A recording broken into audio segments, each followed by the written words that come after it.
అనగనగనగనగనగనగా ఒక అడవిలో ఒక పెద్ద సింహం నివసిస్తూ ఉండేది.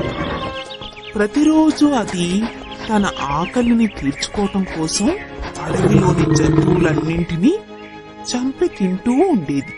ఈ సమస్యకు పరిష్కారం కోసం ఒకరోజు అన్ని జంతువులు కలిసి సింహం దగ్గరికి వచ్చాయి.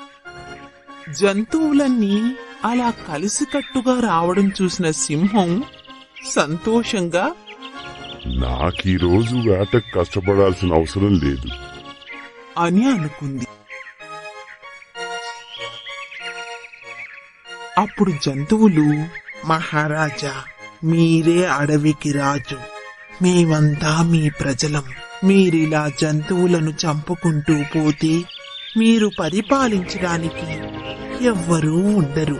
మీరు మీ నివాసంలోనే ఉంటే రోజూ ఒక జంతువు వచ్చి తానే మీకు ఆహారం అవుతుంది అని ఆ జంతువుల్లో ఒకటి సింహంతో వినయంగా చెప్పింది. ఆ ఏర్పాటుకు సింహం చాలా సంతోషంగా ఒప్పుకొని, మీరు ఏ రోజైనా నాకు అనుకున్నట్లుగా ఆహారం పంపడంలో విఫలమైతే ఆ రోజు మిమ్మల్ని అందరినీ చంపేస్తాను, జాగ్రత్త. దాంతో ప్రతిరోజు సింహానికి ఆహారంగా ఒక జంతువు వెళుతూనే ఉంది. ఒకరోజు ఒక చిన్న కుందేలు వంతు వచ్చింది.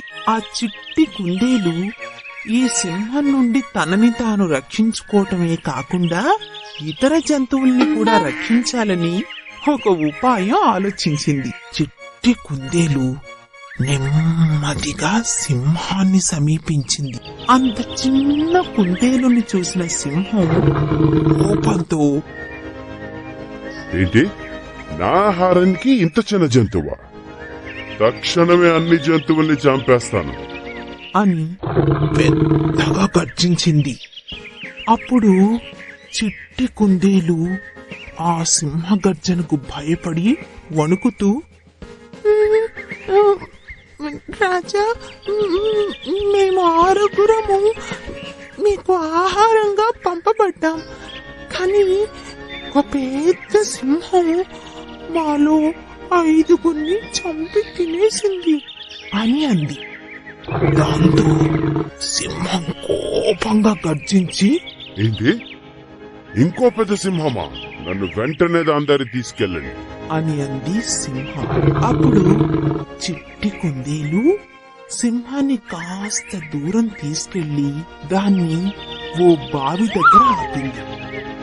అప్పుడు వెంటనే కోపంతో అది తన శత్రువుని చంపాలని పెద్దగా అరుస్తూ బావిలోకి గబుక్కున దూకింది. దాంతో తెలివి తక్కువ సింహం తన చావుని తానే కోరి తెచ్చుకుంది. తెలివైన చిట్టి కుందేలు పరుగున వెళ్లి వెంటనే ఈ మంచి వార్తని అడవిలోని మిగిలిన జంతువులన్నింటికి చెప్పింది. తెలివి ఉంటే సాధించలేనిది ఏదీ లేదు.